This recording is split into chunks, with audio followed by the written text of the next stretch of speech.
First of all, then, my name's Alan. I'm with the Age of Ingenuity here. And if you could describe what you're here for, like in your story you just told me then as well, I'd love to hear it.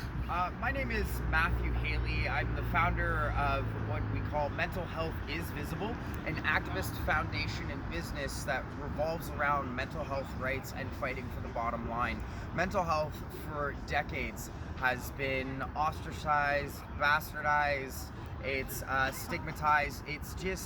It's turned into this elaborate beast of overdiagnosis. Even the diagnoses themselves are almost overly demonizing. They teach us to look at ourselves very negatively with words like trigger, breakdown.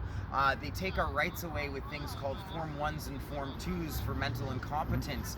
A lot of even protesting these types of tools. These are tools for the system to actually keep people down.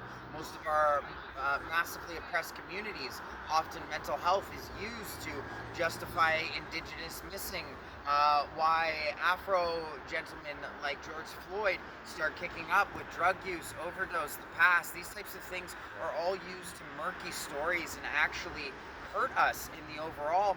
At the end of the day, I stand here 113 days, almost at 120 days of housing strike where I paid my rent. I've been all over Ontario, Toronto, Scarborough, Hamilton, Kitchener, Ottawa. I've camped with Afro-Indigenous Rising, Waggasaka, the Canadian Revolution.